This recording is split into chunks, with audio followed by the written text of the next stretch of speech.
saya Merliani Simanjuntak, kampus Bukit Tinggi. Kami dari kelompok 1 akan menjelaskan mengenai implementasi nilai-nilai Pancasila dalam berbagai bidang.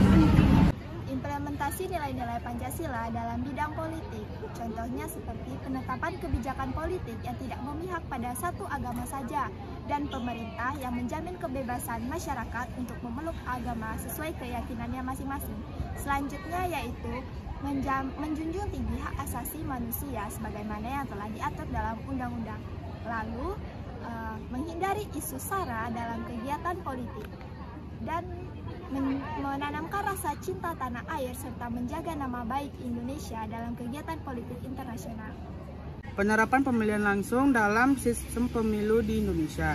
Yang kedua, pengambilan kebijakan politik selalu diputuskan dengan sistem musyawarah mufakat yang melibatkan pimpinan dan perwakilan rakyat. Yang ketiga, penerapan kebijakan politik yang lebih menjunjung kepentingan umum daripada kepentingan pribadi. Yang kelima, undang-undang ditaati oleh semua warga negara termasuk perwakilan rakyat dan pemimpin tanpa kecuali. Implementasi nilai Pancasila dalam bidang ekonomi berdasarkan dalam pasal 33 Undang-Undang Dasar 1945, yaitu usaha bersama dengan azas kekeluargaan dan kegotong royongan dari, oleh, dan untuk rakyat di bawah pimpinan dan pengawasan pemerintah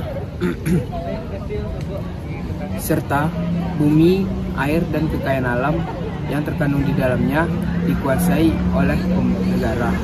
Contoh penerapan ekonomi Pancasila di bidang di Indonesia, adanya Badan Usaha Milik Negara atau BUMN yang berperan dalam pengolahan ekonomi di berbagai sektor dan adanya kooperasi di berbagai daerah. Implementasi nilai-nilai Pancasila pada bidang sosial dan budaya. Pancasila mengajarkan makna yang sangat penting sehingga kita dapat mengimplementasikan nilai-nilai Pancasila tersebut dalam berbagai kehidupan. Yang pertama, implementasi nilai Pancasila pada sila ketuhanan yang Maha Esa, yaitu dengan cara kita dapat saling menghargai antar pemeluk agama dan juga melaksanakan keyakinan masing-masing. Implementasi nilai-nilai Pancasila pada sila kedua yaitu kemanusiaan yang adil dan beradab. Implementasinya berupa mengukuhkan sikap saling menyayangi dengan tujuan agar terciptanya persatuan. Dan yang ketiga yaitu sila persatuan Indonesia. Implementasinya adalah selalu memprioritaskan persatuan dan kesatuan dalam kehidupan kita dibandingkan dengan kepentingan pribadi. Sila keempat, kerakyatan yang dipimpin oleh hikmat kebijaksanaan dalam permusyawaratan perwakilan. Makna yang tergandung dalam sila keempat adalah prinsip demokrasi yang bersumber dari nilai-nilai pendidikan karakter dan juga tata cara kehidupan berbangsa. Implementasi memprioritaskan berbagai keputusan yang ada dan berkaitan dengan kehidupan yang dimiliki oleh masyarakat luas. Sila kelima, keadilan sosial bagi seluruh rakyat Indonesia. Di dalam sila kelima ini, makna yang tergandung di dalamnya adalah mengenai keadilan yang juga masuk ke dalam hak azazi yang dimiliki oleh setiap warga. Implementasi menanamkan rasa kekeluargaan dan juga gotong royong yang ada di tengah kehidupan masyarakat dan menjaga stabilitas yang dimiliki antara hak dan kewajiban dalam kehidupan sosial. Implementasi nilai-nilai Pancasila dalam bidang pertahanan dan keamanan. Yang pertama, ikut serta menjadi abdi negara guna menjadi pilar pertahanan dan keamanan. Yang kedua, berkorban demi keutuhan bangsa Indonesia. Dan yang ketiga yaitu menjaga kerukunan antar negara. Contoh perwujudan nilai-nilai Pancasila di bidang pertahanan dan keamanan salah satunya di lingkungan masyarakat yaitu mengadakan kegiatan ronda malam atau biasa disebut dengan Siskamling, sistem keamanan lingkungan yang dilakukan secara bergantian oleh masyarakat. Itu tadi penjelasan yang dapat saya sampaikan, kurang dan lebihnya saya mohon maaf. Dan semoga penjelasan tadi bermanfaat. Sekian dan terima kasih. Saya akan menjelaskan implementasi Pancasila dalam bidang hukum. Yang pertama, HAM. HAM adalah hak asasi manusia yang dilindungi oleh negara dan dihormati oleh masyarakat.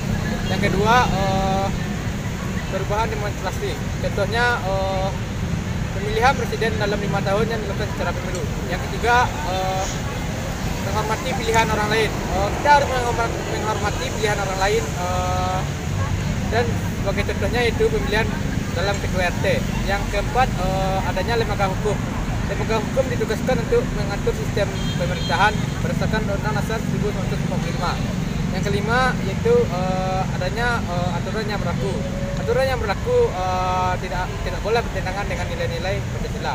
Implementasi Pancasila dalam bidang HAM atau hak asasi manusia dapat dilakukan melalui sosialisasi nilai-nilai HAM mulai dari sekolah dasar sampai perguruan tinggi. Upaya ini dapat pula dilakukan melalui kampanye, diseminasi, atau publikasi media massa. Upaya yang dilakukan setiap orang dalam kehidupan sehari-hari yaitu dapat dilakukan melalui proses mematuhi instrumen HAM yang telah diterapkan, melaksanakan hak asasi yang dimiliki dengan penuh tanggung jawab, memahami bahwa selain memiliki hak asasi, setiap orang juga memiliki kewajiban asasi yang harus dijalankan dengan penuh tanggung jawab. Tidak semena-mena terhadap orang lain, menghormati hak-hak orang lain. Sekian penjelasan dari kami. Wassalamualaikum warahmatullahi wabarakatuh.